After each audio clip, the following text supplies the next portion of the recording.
Amém? Quantos estão comigo aí? Amém.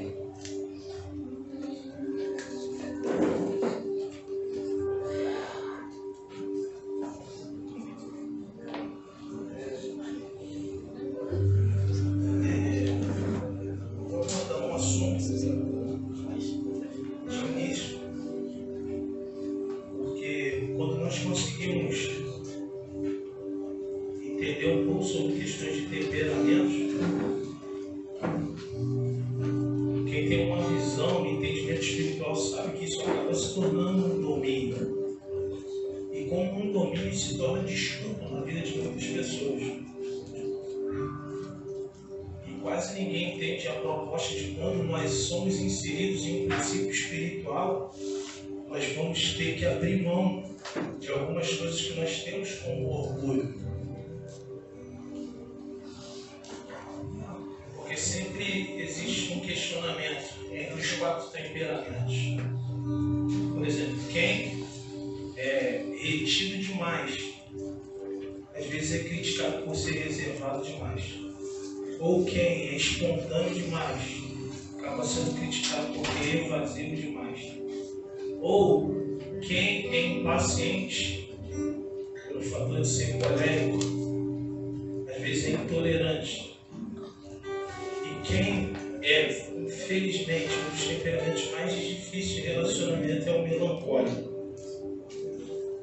que se ressente muito fácil e guarda algumas coisas no seu coração. Irmãos, dentro desses 4 temperamentos, quando alguém é legitimado com entendimento espiritual, ele vai ter que ter toda a paciência para saber lidar com isso. O problema é que quando algumas pessoas não conseguem absorver questões espirituais e não percebem que o seu temperamento se tornou um domínio sobre a sua vida. Quando Jesus veio sobre essa terra e encarnou em um corpo, se manifestou sobre essa terra, ele deixou algo muito claro para cada um de nós. Ele não ficou ressentido com ninguém. Ele precisou ser enérgico quando era necessário, mas se manteve na maioria dos momentos calado e teve a palavra de resposta de forma correta. Automaticamente nós precisamos olhar para Jesus como o maior de todos os modelos sobre essa terra e abrirmos mão de um algo pessoal.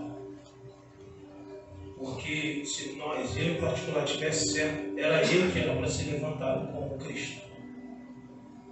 Ou se você é certo demais, então era você, meu irmão ou minha irmã. Eu creio que, na realidade, ele veio numa figura máscula de homem, simplesmente para cumprir o propósito. Porque ele veio corrigir tanto o erro do homem como da mulher. Porque os dois erraram. Amém?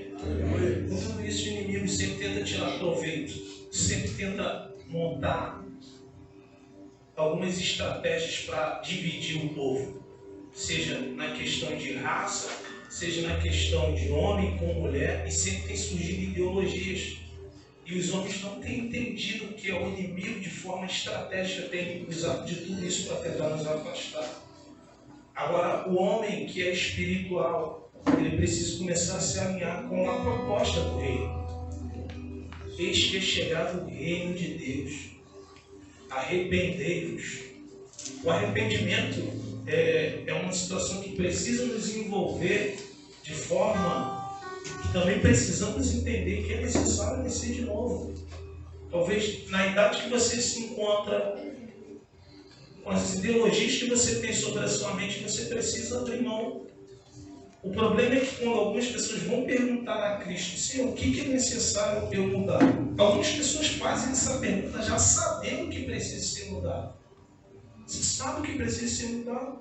Até quando nós vamos dar um João sem braço, desentendidos com aquilo que precisa ser mudado? Caso contrário, o erro vai ser contínuo. O povo obstinado, teimoso, opositor a um propósito. E Deus sempre deixou muito bem claro. Mas chegou um momento de cegueira muito grande, até mesmo sobre a igreja. Mas Jesus, ele é a luz do mundo. Quando nós olhamos para ele, ele dissipa todas as trevas do entendimento, as trevas dos sentimentos e tudo aquilo que possa, de certa forma, te colocar em escuridão. Em todas as áreas da sua vida, ele veio trazer cura. E ele veio nos unir nesse propósito. Irmãos, existem coisas em mim, particularmente relacionadas à minha esposa, que talvez ela possa ficar triste. Ou então, todos os níveis de relacionamentos.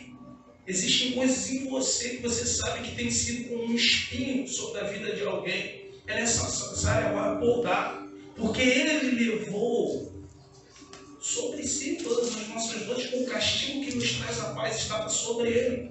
Quando algumas pessoas se referem simplesmente à batalha espiritual, pensam só contra principados e potestades. A nossa luta realmente não é contra a carne, mas existem situações que se tornaram hábitos na nossa carne, que o próprio inimigo implantou e precisa ser podado. Precisamos entender isso. Caso contrário, é sempre ferida sobre ferida, é sempre ressentimento e alguém vai sangrar por isso. Amém? Alguém que já furou o dedo no espinho? Já sofreu essa experiência? Sangrou? Doeu? Aí surge uma memória traumática quanto a isso. E nós precisamos nos posicionar da forma correta. Amém? Você pode talvez até ter alguns nós sobre a sua vida, irmão, mas espinho não mais. A própria arca. Existem alguns simbolismos de tudo aquilo que Deus usou para construir o tabernáculo. Ele usou a madeira de acácia. Essa madeira de acácia, caso você fosse aprofundar no estudo, diz que essa madeira era uma madeira cheia de nó, cheia de espinho. Não era uma madeira apropriada para construir os utensílios. Isso aponta para cada um de nós. Deus pegou aquilo que era imperfeito e fez ter um sentido. A arca, aquilo que representa a glória, onde havia a manifestação, Deus pediu para que um homem chamado Bezalel, através da vida de Moisés, construísse a arca com ouro batido. Aquilo ali é simplesmente um exemplo, uma memória, para quando olharmos para aquilo ali, sabermos como aproximadamente era a arca. Aquela ali é uma versão um pouco menor, mas é semelhante ao que Deus pediu para que fosse construído. Agora, o que nós precisamos entender? Se era revestida de ouro, é porque mesmo em algo que talvez não poderia ser usado de qualquer forma, Deus deu um sentido e Deus deu um valor. Por isso foi revestida de ouro, tanto por dentro como por fora. Dentro da arca havia 3 elementos específicos: a tábua da lei, o maná e a vara de Arão, correto? Aquilo ali aponta para várias situações, ou seja, Deus é o teu provedor, a lei dele está dentro de você, e além do mais, a vara de Arão aponta para um nível de autoridade. Irmãos, nós somos autoridade sobre essa terra. Deus nos deu o poder para pisar serpentes e escorpiões. Quando isso é liberado, algumas pessoas pensam de imediato realmente na serpente, no animal ou no escorpião. Mas isso tipifica ações malignas, espirituais. Ou seja, quando você lembra de serpente, o que você lembra? Veneno, correto? Quando você lembra de escorpião, o que te remete também? Peçonha. Aquilo vem tentar nos contaminar e afetar todo o nosso corpo. São as informações, os níveis de negatividade, porque aquilo só pode liberar peçonha sobre você se tiver realmente acesso em você. Se você for estudar um pouco dessa questão de serpentes, existem serpentes que mordem e existem serpentes que picam, correto? Alguém já estudou sobre isso? Alguém já ouviu esse relato? Por exemplo, serpentes que picam é todas aquelas que dão o bote. A única serpente da nossa nação em especial que morde para aplicar o veneno só é a coral. Porque ela realmente é necessário ter a mordedura e ela faz aquele movimento assim até liberar todo o veneno. A maioria das víboras é o que? Deu bote. Eles só precisam de um espaço para te tocar. Quando te tocar, Agora, olha só, o maior de todos os venenos dentro de um contexto espiritual é quando você dá ouvidos às coisas contaminadas. No hebraico, a contaminação é associada à palavra lashon hará. Repita comigo, lashon hará. Ou lashonará. Significa língua maldizente. Porque todas as vezes que você dá ouvido a pessoas que vêm de forma tendenciosa, aquilo vai contaminar o seu entendimento, o seu coração, e aquilo vai se tornar sentimentos negativos, desejos exacerbados que possam te conduzir à queda. A serpente no Éden, ela picou Eva, ela picou Adão, mas ela persuadiu. E não existe maior veneno dentro de um fator espiritual do que a falácia. Eu nem sei porque eu estou falando isso aqui para vocês. Realmente alguém aqui no nosso meio precisa disso. Amém? Amém. No deserto, quando isso aconteceu, o povo começou a murmurar contra Moisés e contra as autoridades. Deus liberou serpentes ardentes. Essas serpentes começaram a morder, a picar o povo no meio do deserto. O povo que era rebelde. Moisés clama a Deus e Deus pede: filho, olha só, construa uma serpente, uma imagem de serpente e coloque numa haste. Aquele que for picado e tiver tempo de olhar, esse será curado. Aí agora, olha só, no meio da conversa, quando nós vamos ler lá João, aproximadamente no capítulo 3, Jesus fala assim: assim como a serpente foi levantada por Moisés no deserto, não precisa ser levantada. Automaticamente era para a cruz, o processo da cruz. E quando nós olharmos para Jesus, toda pessoa vai ser tirada. Só assim você vai ter possibilidade de ter vida. Irmãos, para de olhar para os homens. Para de ser crítico demais. Para de ser contaminado. Olha para Jesus. Só assim você vai ter misericórdia de algumas pessoas. Amém? Vamos lá, olha só. Quase sempre há uma necessidade de uma narrativa, nem que seja básica, para o fator histórico ser conhecido. Porque às vezes, quase sempre eu preciso vir com uma narrativa antes de trazer uma palavra, uma introdução. Porque muitos de vocês não leem a palavra. Mesmo que às vezes alguns leem e conhecem a história, mas conhecem a história de uma forma religiosa, básica. Aquilo trava o entendimento. Não há um romper na espiritualidade de muitos. Sabe por quê? Porque continuam com a mente travada. Quase sempre precisa vir uma narrativa, contar um pouco da história para que algumas pessoas venham conhecer. Por quê? Existem pessoas que leem, mas não entendem. Porque buscam conhecimento superficial. Ou talvez com a postura de querer provar algo para alguém. Sendo que, primeiramente, essa palavra ela precisa mudar e gerar mudança dentro de você. Amém? Agora, olha só, abram para mim aí em Gênesis, capítulo 35, versículo 16.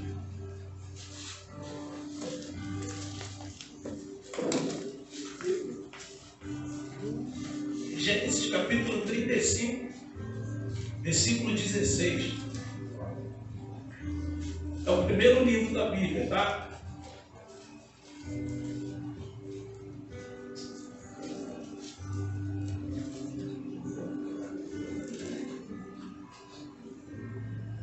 Amém?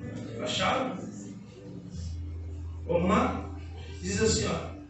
Então eles partiram de Betel, enquanto ainda estava a certa distância de Efrate. Raquel entrou em trabalho de parto e sentia muitas dificuldades. Enquanto ela sofria com dores no parto, a parteira lhe disse: não se preocupe. Este também é um filho para você. Todavia ela morreu no parto. Enquanto morria, deu ao filho o nome de Benoni, ou Ben-Oni, filho do meu pesar, ou algumas versões, filho da minha dor. Mas seu pai o chamou de Beniamim, ou outro nome transliterado, Benjamim, filho da minha mão direita, filho do sul. Assim Raquel morreu e foi sepultada no caminho para Efrate, isso é, Bet-Bahem, e Jacó colocou uma coluna em sua sepultura. Ela é a pedra da sepultura de Raquel até o dia de hoje. Amém? Conseguiram acompanhar aí? Entenderam aproximadamente o que acontece, gente? Olha só, eu coloquei um texto específico e dividi para toda a igreja. Na realidade, eu divido para muitos dos meus contatos. Eu não sei se todo mundo aqui faz parte do grupo aqui da igreja ou estão nos meus contatos, mas aqueles que têm telefone, eu liberei essa palavra. O que acontece aqui? Algo que nós precisamos entender, olha só. Benjamim precisa nascer.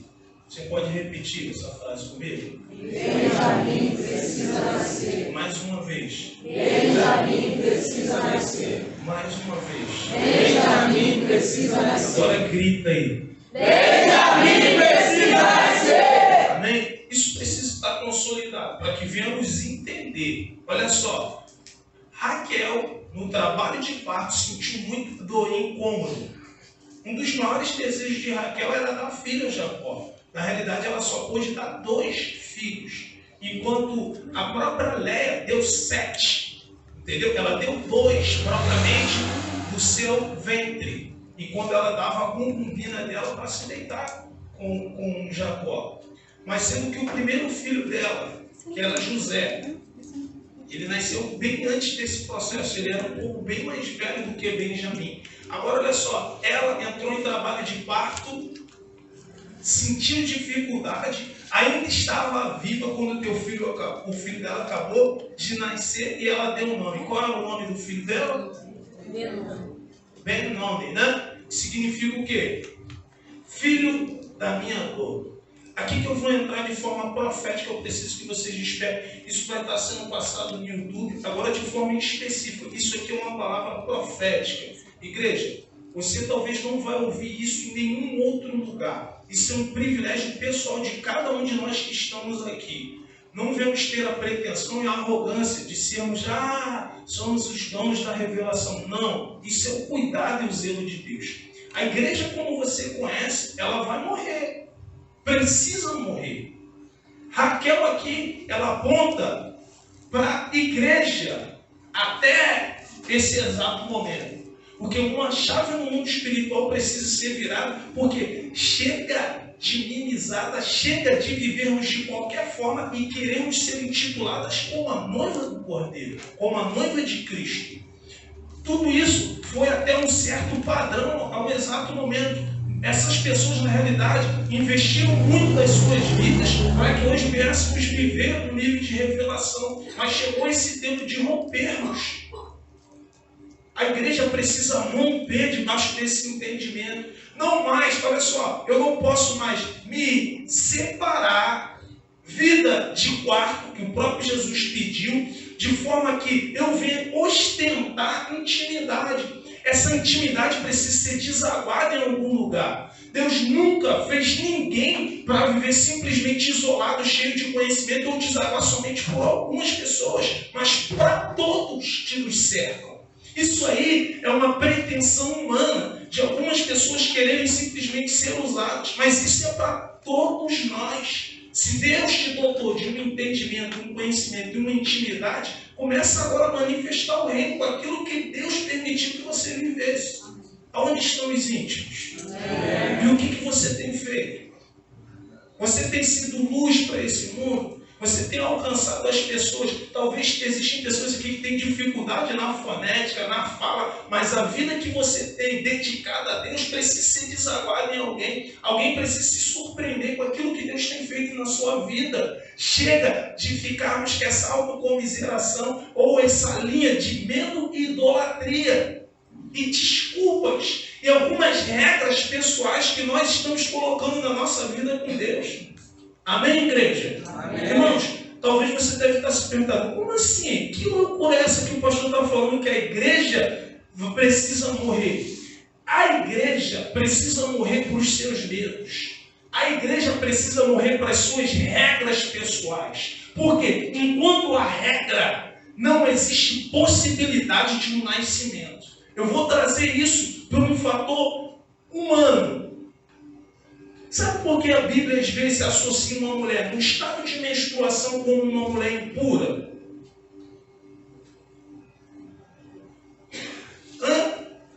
Por que ali é o resultado do corpo dela ter gerado uma rejeição ou não teve a coabitação e a possibilidade de alguém genial ter nascido. Não é pelo fato de pecado. Porque algumas pessoas, quando falam da mulher do fluxo de sangue que padecia há 12 anos, aquilo ali se tornou uma enfermidade, de forma que o útero dela nunca detectava a possibilidade de alguém ter sido gerado. Por isso que havia, olha só, questão de batismo. Jesus, todo judeu, antes que antecede Jesus, sempre teve os seus banhos de rituais. A própria mulher, quando cumpria o fato de 7 dias estar separada da sua regra, ela precisava passar por um banho. Era uma piscina. Não era propriamente, sabe o quê? Cachoeira, enquanto um montão de religioso, eu só quero ser batizado em cachoeira, porque a água corrente leva o pecado. Que nóia! Que neurose! Tem pessoas que criam algumas regras sobre fatores de princípio e se opõem. Aonde que o poder de Deus vai se limitar a isso, sendo que antes o povo que deixou um legado.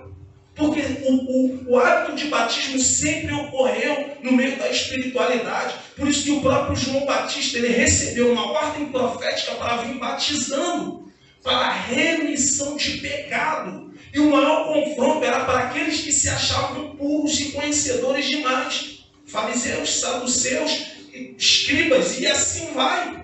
Quando ia visitar ele, ele confrontava, mostrava o erro e dizia isso aqui, ó: arrependei-vos, raça de víboras. Por que ele associa essas pessoas a víboras? Porque eram pessoas cheias de peçonha, tendenciosas e contaminavam, distanciavam as pessoas do propósito. Quanto de pessoas, às vezes religiosas, que já vêm com mente punitiva, sentenciando, julgando, uma mente legalista, afastando todos do propósito. Mas quando nós olhamos para Jesus, por isso, irmão, existe um montão de pessoas desviando por causa de um montão de picuinha dentro de igreja. Não criaram uma estrutura, continuam olhando para o homem, para as limitações, e isso sempre vai te paralisar. Olha para Jesus. Talvez eu mesmo possa gerar alguma tristeza em você, mas tu precisa ter a maturidade de olhar para Jesus. Entendido quanto a questões de regra? Olha só, essa mulher, ela aponta para todos os gentis.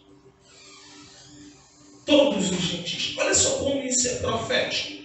Como era Lia, caracteristicamente. Veja, uma mulher que tinha uma visão turva. Ela era mais nova ou mais velha do que Raquel?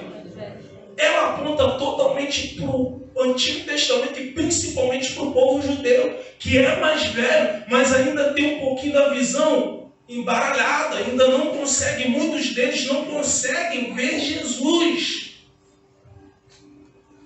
Porque alguém se apoderou do cristianismo, montou um cristianismo pessoal, tomou proporções e julgou o povo judeu. Por quê? Em todos os exílios, aqui ainda não havia cristianismo. Egito, Babilônia. Agora, quando chegam os fatores de Roma, quando Judas Macabeus faz a aliança com os romanos, o que acontece? Olha só, vocês já ouviram, talvez, alguns de vocês já ouviram falar nesse nome, Judas Macabeus, já ouviram falar? Aonde tem esse livro? Você está vendo o que a religião faz? A própria igreja protestante se opôs a isso. Porque pegou uma bagagem, mesmo sendo romana, e se opôs. Sendo que a própria visão romana, que é a igreja católica, tem esse livro. Quando você lê, você vai entender a história. Quando o povo estava sendo massacrado. Aí depois, Judas Macabeus faz essa aliança. Essa aliança foi uma aliança terrível, que depois o próprio povo romano tomou Israel e subjugou o povo de Israel na época em que Cristo se manifestou sobre essa terra. E o que faz depois? Destrói tudo. Rebenta com tudo. E nós precisamos entender isso. Talvez muitos de vocês não ouviram. O que acontece? Eu estou preparado para ler isso. Mas alguém de forma tendenciosa vai falar: não, lê isso, não, isso vai contaminar a sua mente. Irmãos, Precisamos entender quem é o Espírito sobre as nossas vidas. Caso contrário, nós não vamos entender nenhum fator histórico biblicamente. Por quê? Judas Macabeus antecede um processo de Cristo se manifestar sobre essa terra. A festa que foi propagada pelo próprio Judas Macabeus, que quando olhamos para o judaísmo, que quer dizer a Hanukkah, vocês já ouviram falar? A festa das luzes, ela é comemorada pelo próprio Jesus. Consegue entender o nível de contaminação que vem travar o entendimento de muitos? Agora, pessoal, por que eu quero falar sobre essa questão aqui? Voltando ao assunto de Raquel. Raquel, ela aponta para os gentios, para a igreja da atualidade, que é bem mais nova, imatura, tem até suas paixões. Mas sabe o que acontece? É idólatra e obstinada. É a mesma forma como a igreja tem se movido. Mas Benjamim precisa nascer. Há um propósito pelo nascimento de Benjamim. Olha só. Vem comigo.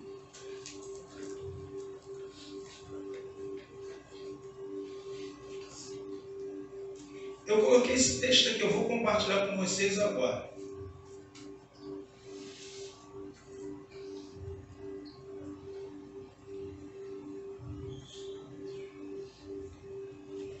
Quantos estão entendendo até aqui? Amém.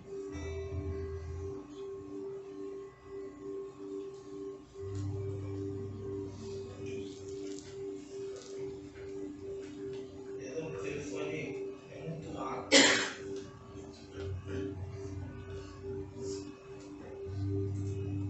Vamos lá? Olha só. A igreja, como muitos a conhecem, precisa morrer. Talvez você possa surgir com a pergunta: como assim? Ela é a mãe de todos os ministérios. Assim como Raquel precisou dar a luz a Benjamim, assim precisa a igreja cumprir o seu propósito. Ela precisa morrer para os seus medos, seus ídolos, e abrir mão das suas regras e mostrar o quanto estava errada. Abra para mim em Gênesis capítulo 31, versículo 34. Só voltar um pouco.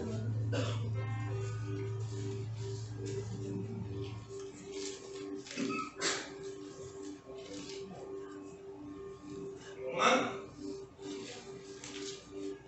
Versículo 34. Acharam? Tem alguém à procura? Tem alguém à procura? Amém? Então vamos ler? Diz assim: Raquel estava com os deuses da casa e colocou um selim do camelo. E os tinha posto na albarda de um camelo e assentava-se sobre ele. E apalpou Labão toda a tenda e não os achou. E ela disse a seu pai: não acenda a ira dos seus olhos do meu senhor, que não posso levantar-me diante da sua face, porquanto tenho o costume das mulheres. E ele procurou, mas não achou os ídolos. Quando Israel foi muito incisivo, agora olha só, agora esse aqui eu escrevi, tá? Quando Israel ele foi muito incisivo ao seu sogro, com quem ele achasse seus ídolos, tal pessoa seria punida com a morte. É medonho para algumas pessoas, mas para Israel não poderia ter a mínima possibilidade de alguém idólatra do seu lado. Labão tipifica a sagacidade do adversário, que só quer um argumento para te perseguir e te punir, e ainda mais quando tem razão para isso. A regra de Raquel só mostrou o quanto ela ainda estava, quando não estava preparada para gerar Benjamim. Por favor, igreja, Benjamim precisa nascer. Quando o governo de José reteve Benjamim, tudo foi revelado. E como consequência, o pai viu todos os filhos unidos. Amém? Vamos lá? Olha só. Agora eu preciso entrar um pouco no fator histórico. Todo mundo sabe da vida de Jacó. Jacó, quando ele foi direcionado pela sua mãe, Rebeca, ele foi ao seu tio Labão, correto? Chegando no seu tio Labão, era para ter alguém lá para que ele se casasse. Ele se encontrou com quem? Com Raquel. Jacó, a Bíblia conta, e a Torá oral conta que esse cara era um cara extremamente forte.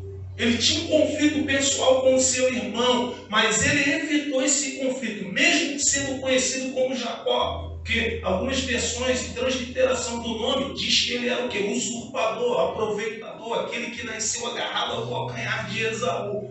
Mas sendo que, diante desse conflito, ele sai da sua casa e precisa ir à casa do seu tio Labão, direcionado pelo comando da sua mãe, para que não tivesse um conflito direto com o seu irmão. Ele chegou num ambiente onde Raquel estava tirando água do poço. Esse poço, a tampa que havia sobre ele, só seria removida por vários homens. Vários homens. O que acontece? Jacó, quando chegou, visualizou, ele já criou um sentimento, um vínculo sentimental com Raquel. E ele foi usado para romper, tirar a tampa do poço. Aquilo automaticamente, dentro de um fator espiritual, as pessoas ficam abismadas com isso. Mas quase ninguém se foca na força sobrenatural que esse homem tinha. Para alguns mais íntimos, eu já ministrei isso. Eu não sei se vocês têm isso em memória. Mas o que acontece? Ele tem essa aproximação. Quando ele chega com o tio, há uma proposta. Olha só, você vai trabalhar 7 anos para ter a mão da minha filha. Ele conta a história e tudo aquilo aparentemente aceito. Cumprindo os 7 anos, o que acontece? Ele vai se deitar. A luminosidade, por isso que é perigoso andar em trevas, tá? A luminosidade não era muito boa. Provavelmente ele já estava festejando o casamento e ele tinha entrado para a tenda, mas o lugar estava um pouco tenúbrio, ele não conseguia enxergar. Talvez estava um pouco alto por causa do vinho, da embriaguez, mas ele se relaciona com uma mulher. Quando ele acorda, quem é essa mulher? Lia. Ele levanta com um questionamento e vai para o seu tio e sogro ao mesmo tempo. E ele pergunta, olha só, quando eu trabalhei, os 7 anos eu trabalhei por Raquel e não por Lia. Mas sendo que ele é confrontado por Labão. Labão diz assim, irmão, olha só, tu não veio fazer o que você fez lá com seu pai. Porque você sendo o sucessor do seu irmão, você tentou tomar a primogenitura. E aqui no costume da minha terra não é assim. Eu não posso dar a mais nova antes da mais velha. E o que ele fez? Poxa, eu nutro um sentimento, é por Raquel. E Labão, como um cara sagaz, que tipifica o malandro sobre o malandro, o que ele fez? Então, ó, trabalha mais 7 anos, para que você tenha Raquel. Jacó teve que trabalhar mais quantos dias para ter Raquel? 7 dias. 7 dias ele já teve Raquel, mas ele precisava cumprir 7 anos. Ou seja, ele ficou 1 semana de lua de mel com Lia. Automaticamente ele já começou a trabalhar. Dentro de 7 dias, 1 semana, Raquel seria dada a ele, mas ele precisava ainda cumprir ali todo o processo de 7 anos para que ele tivesse de forma definitiva ela. Esse tempo passa. Esse cara trabalha. E daqui a pouco ele pede para sair, mas sendo que o sogro sempre persuadindo, trabalha para mim, cuida dos meus animais, do meu rebanho. E ele começa e faz uma proposta, olha só, cara. Aquilo que sair malhado, todo mundo conhece mais ou menos a história, né? Vai ser teu. O cara era tão abençoado, o que acontecia? Aquilo que era tratado com Labão, que seria dele, multiplicava. E Labão trocou a forma, não, então agora troca a forma do animal e expandiu. Porque ele tinha uma estratégia, ele sempre apontava para as questões de Deus. Agora, olha só, um conflito pessoal. Quando ele chega para Labão e diz assim, Labão, eu tenho me sentido injustiçado. Agora, olha só, de forma profética e pessoal para cada um, não é tendenciosa. Jacó chega para Labão e diz assim, cara, eu já tenho me sentido injustiçado, porque por 10 vezes você trocou, você me prejudicou. Como ele diz isso 10 vezes? Isso remete a alguma coisa a vocês?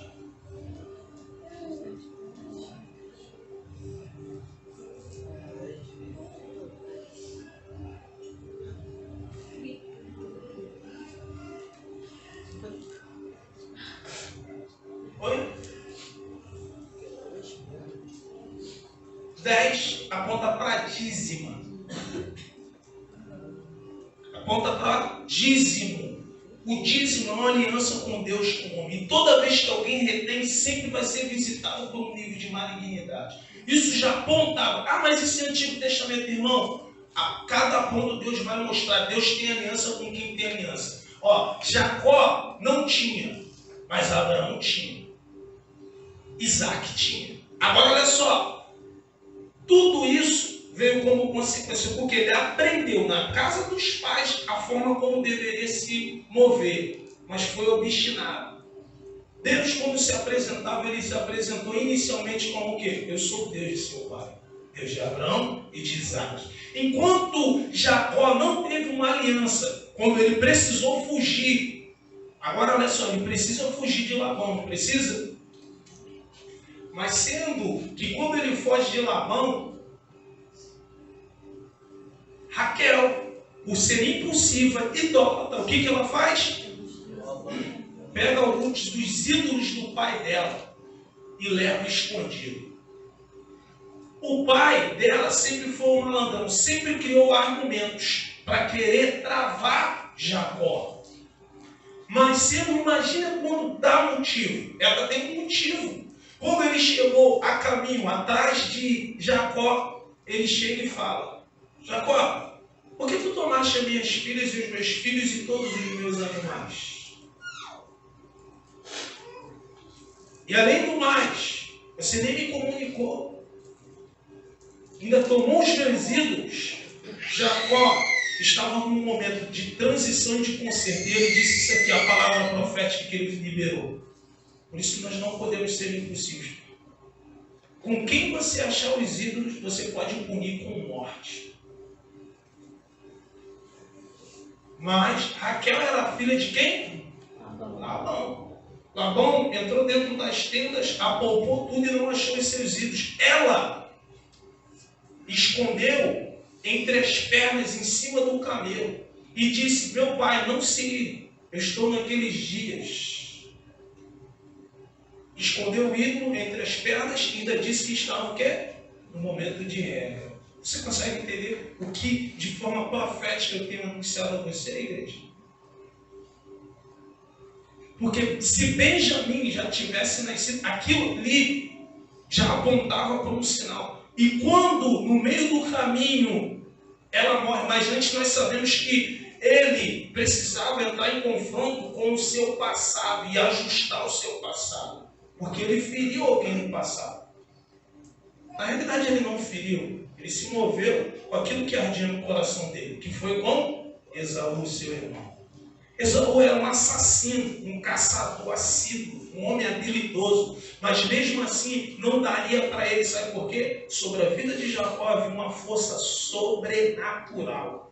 A Bíblia não fala propriamente sobre isso, mas se você for em qualquer judeu que estudou Torá oral, muitos deles vão falar sobre a força sobrenatural que havia sobre ele, porque nem todo mundo se atenta ao detalhe de que ele ter movido aquela pedra, que muitos homens precisavam para mover aquela pedra. Talvez você nunca ouviu falar sobre isso. Amém? Mas olha só, aqui entra um nível de ajuste com o irmão. Mas antes de entrar num nível de ajuste com o irmão, ele precisou se ajustar espiritualmente. Ele entrou no Val de Jaboque, o lugar onde nós conhecemos como Peniel. Ali ele lutou com quem? Com o anjo. E prevaleceu. Agora eu vou te fazer uma pergunta. Como pode um homem lutar com um anjo e prevalecer? Isso já apontava a força sobrenatural. Ele segurou o anjo não conseguia sair, irmão. Você consegue entender isso? Porque o anjo não conseguia. E o anjo teve que usar também de uma forma sobrenatural e tocar na coxa dele. E ele ficar manco. E algumas pessoas usam desse bordão. Deus marcou para não perder de vista. Já sempre foi visto por Deus de forma sobrenatural. E você não sabe que sobre a sua vida existe uma marca. Deus nunca quer tirar os olhos de você. É você que está andando tão distraído e não se focando em Deus. Você está se focando na serpente, você está se focando no homem, você está se focando na religião e não tem percebido quanto essas coisas têm te envenenado. Agora olha só, catuca o teu irmão e fala assim, olha para Jesus, irmão. Olha para ele. Ele é a sua cura. Agora, o que acontece? Depois de todo esse processo, nós entramos no texto que acabamos aproximadamente no texto inicial. Raquel entra em trabalho de parto e morre. Amém? Amém. No decorrer da história, por isso eu estou entrando um pouquinho no fator histórico, porque nós não temos muito tempo para isso, porque isso se tornaria um seminário para que nós viéssemos entender o contexto real disso aqui. Passa-se todos os processos. Jacó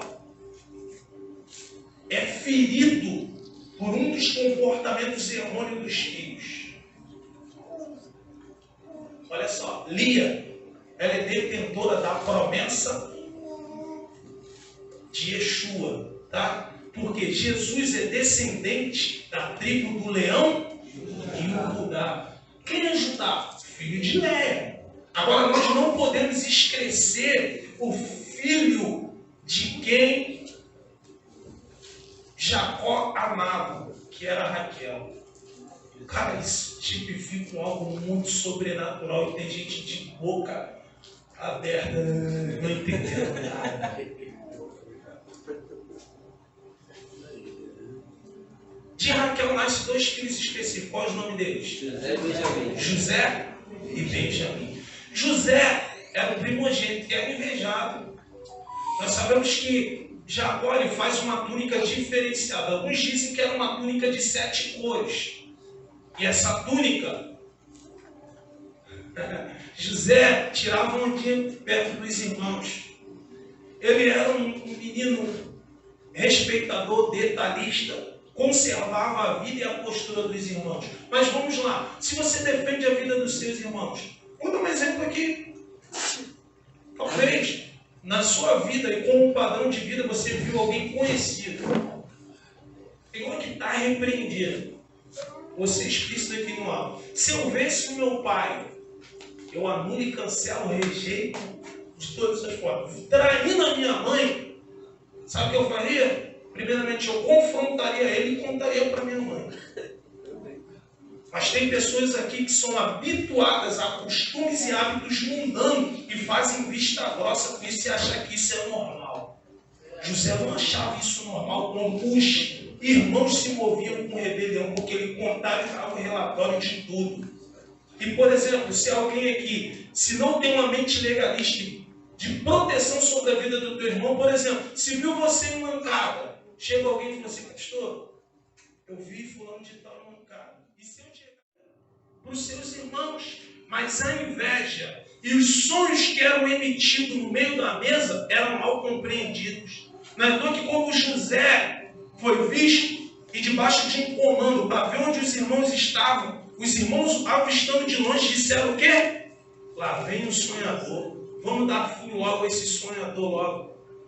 A intenção inicial era matar. Sorte que Rubem, o irmão mais velho, se compadeceu e se colocou como intercessor. E disse não. Porque a proposta foi de jogar e depois Rubem visitaria o irmão e tirava ele de lá. Mas alguns em especial se moveram de forma errada e venderam para os medianitas.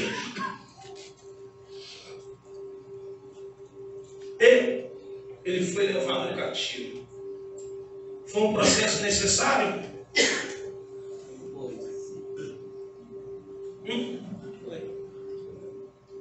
Foi? Sim ou não? Sim. Vem fome sobre toda a terra. Nós sabemos as transições que José passou. Porque José foi vendido para quem? Potifar. Estava na casa de Potifar. E tudo que ele fazia, tudo o quê? Prosperava, não é? E Potifar se alegrava. Contudo, ele colocou ele como autoridade sobre a casa dele. Menos sobre a esposa. A mulher de Potifar, imagina uma mulher de um capitão da guarda.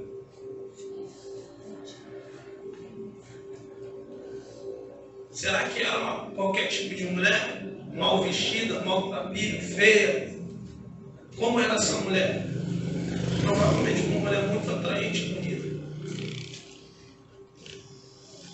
José foi para lá com 17 anos, na flor da idade, os hormônios afloraram, mas mesmo assim, ele não se permitiu fazer aquele nível de injustiça contra Deus, porque os homens talvez não estavam vendo, mas Deus estava vendo. Que nós precisamos entender que quando José sofreu essa injustiça,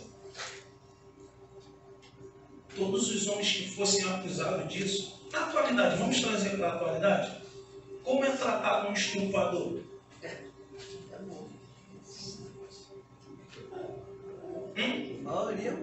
Tu acha que naquela época seria diferente?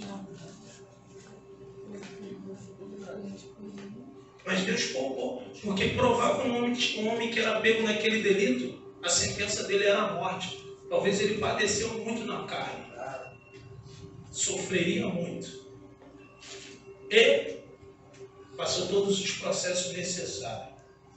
Agora vamos lá, José revela um sonho de Faraó, recebe um anel sobre o seu dedo, muda toda a dinâmica da sua vida. Agora ele governa sobre o Egito. Os irmãos precisam visitar.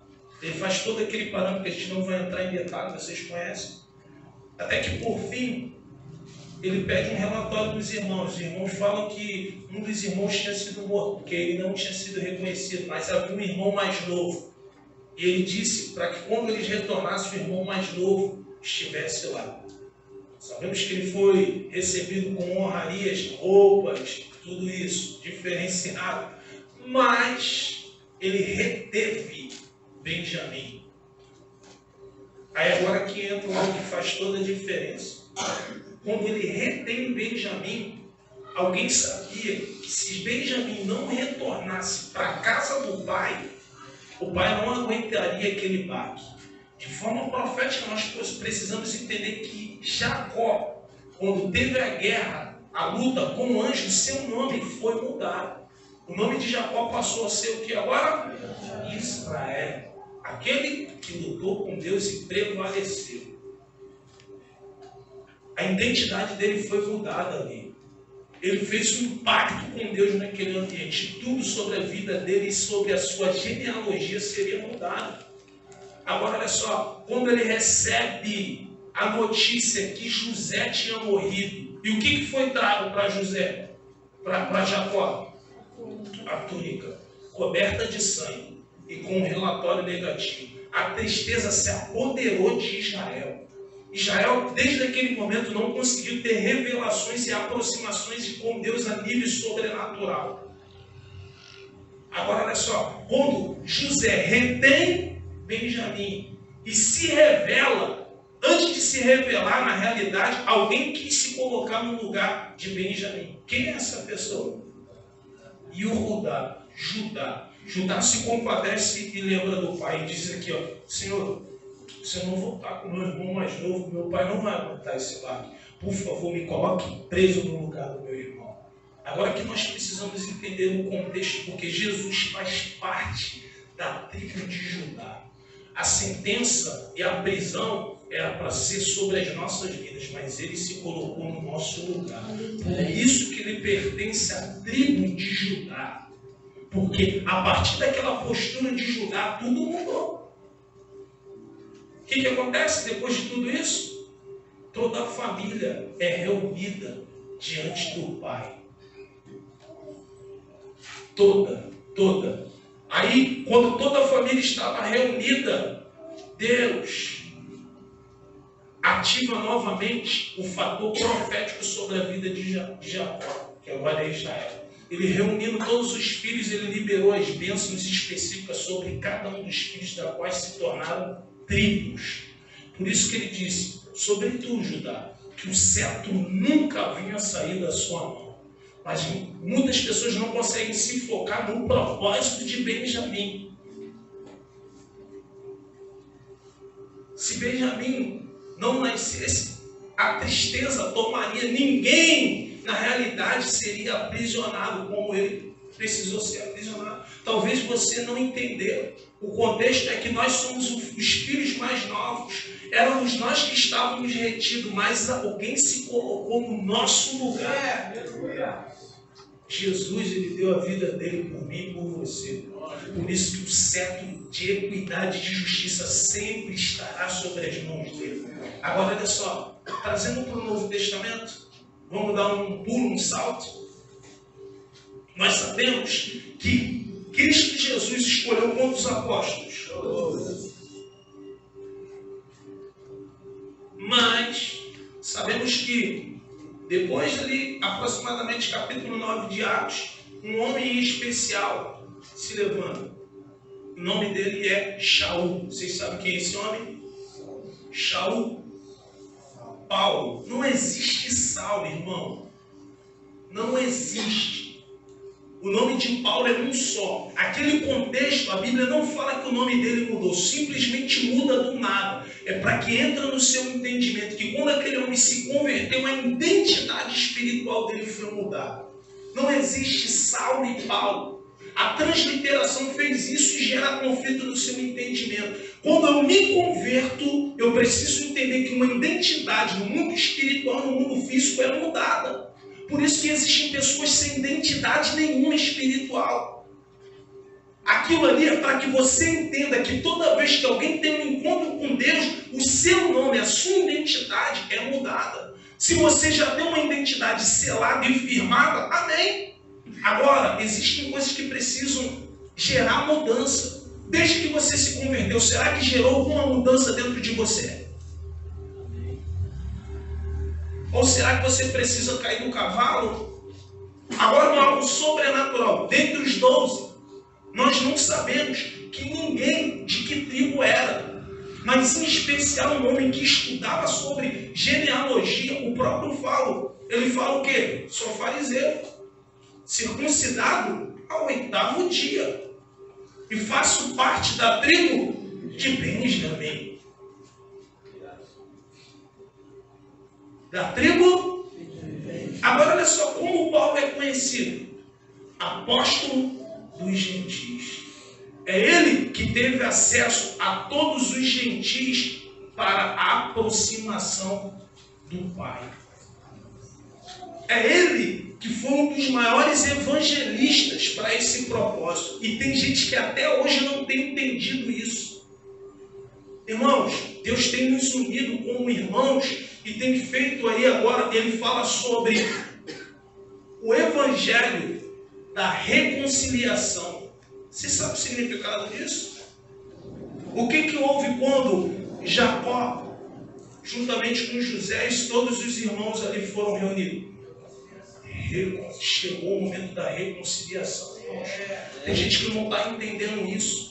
Por isso que se existe alguém de birra, de picuinha, ou qualquer igreja, qualquer pessoa fora, chegou o momento de se reconciliar. Caso contrário, sabe o que acontece? Vocês vão se opor à vontade do Pai. Porque a idolatria sempre vai ser a visitação sobre algumas pessoas. Em Apocalipse, a Bíblia diz de forma severa que uma tribo será extraída dentro das 12. Vocês sabem qual tribo é essa? A tribo de Dan.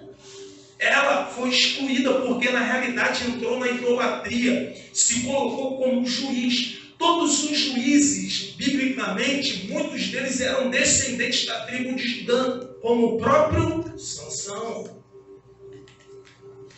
Porque no decreto de Jacó ele fala: você vai ser juiz e julgará a muitos.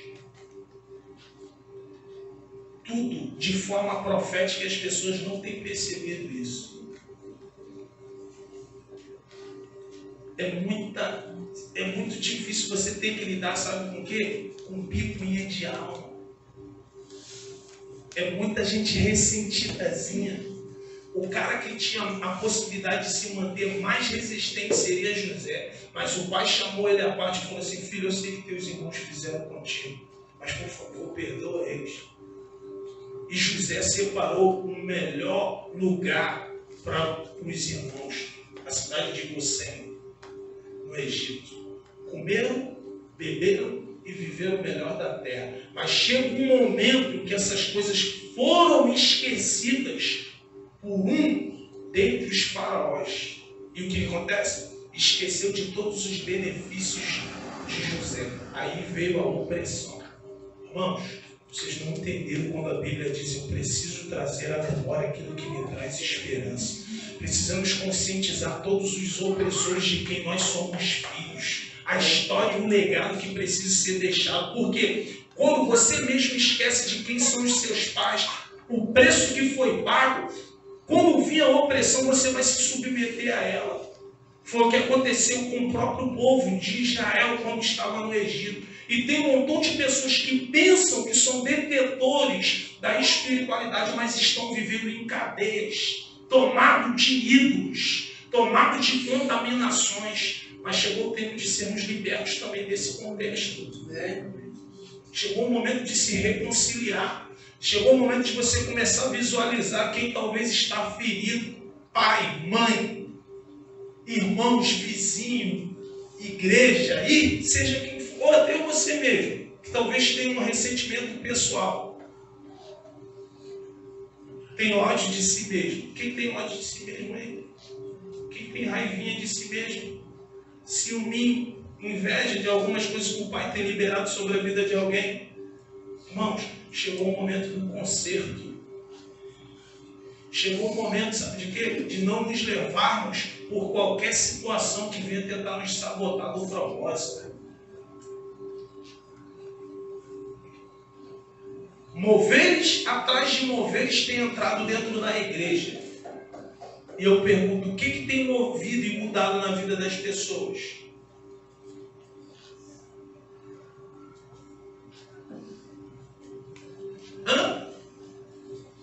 Vai rodar, vai pular, vai cair. Está mudando alguma coisa na tua vida, irmão? Se não mudar aqui, não adianta. Um mover é só para se conscientizar que o Espírito está a teu favor. Mas tu está a favor do Espírito? Tem deixado a tua mente e teu coração ser moldado?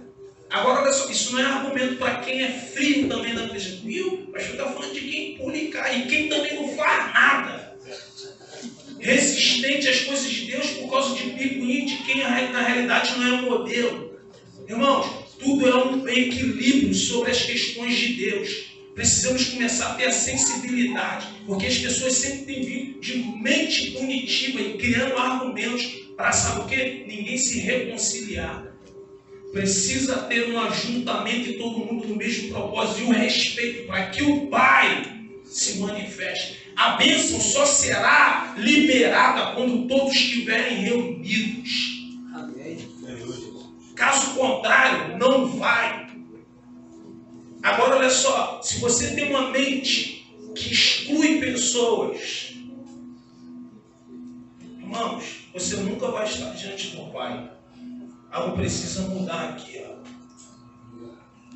E aqui, não se conformeis com esse mundo, mas transformai-vos pela renovação do vosso entendimento. Agora olha só, Paulo, só teremos consciência de quem ele é quando entendermos isso. Eu não sei se no nosso meio tem pessoas que entenderam o contexto profético dessa apostólica e profético. Talvez você não vai ouvir em nenhum lugar. Eu não tenho a pretensão e a arrogância de dizer que Deus simplesmente liberou isso sobre mim. Mas Ele liberou sobre mim para que seja desabado sobre vocês. Amém. Ou seja, quando Ele libera esse nível de revelação, Ele não só pensou em mim, Ele pensou em toda a igreja. E agora, olha só, você faz parte desse propósito. Amém. Em todos os lugares onde você ir ou está, todo nível de relacionamento faça com que as pessoas se aproximem do Pai. Você está debaixo do mesmo propósito. Nós talvez éramos excluídos, distanciados desse propósito. Mas agora nós entendemos porque Benjamim precisa nascer. Está entendendo, igreja? Está entendendo, Raquel? Olha só. A Bíblia não fala propriamente da morte de Léia, mas fala da morte de Raquel, no nascimento de Benjamim. Ali, Jacó, ele monta um monumento. Havia uma sepultura específica para todos os descendentes de Abraão. Era numa gruta chamada Macpela. Lia foi enterrada lá. Nenhum outro foi enterrado. Na realidade, Raquel não foi no meio do caminho. E foi deixado, sabe o quê? Um monumento de pedra. Um memorial. um ciclo de um novo tempo, porque aquele lugar não era para ela. Foi Lia que foi enterrada juntamente com Abraão e com todos os descendentes. Agora olha só, aquilo ficou como um marco, um memorial. Para quem está de boca aberta, hoje inicia um memorial espiritual. A forma como você se movia idólatra, essas coisas morreram e nós os sepultamos e colocamos pedras. Nós colocamos pedras. Nós colocamos pedras.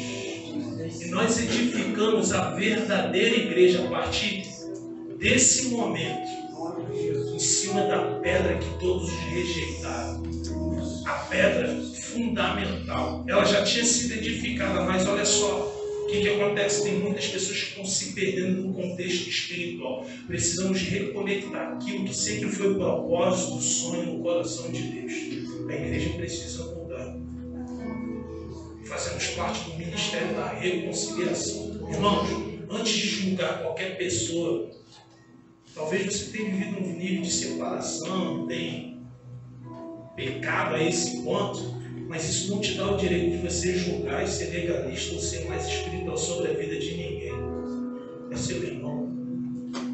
Amém?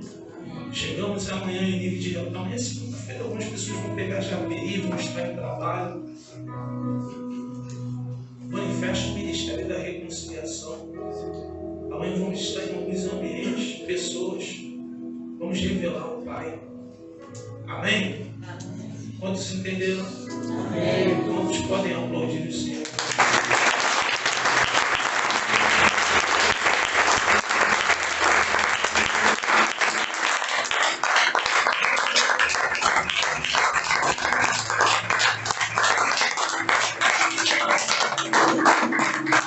Eu não posso viver sem ti.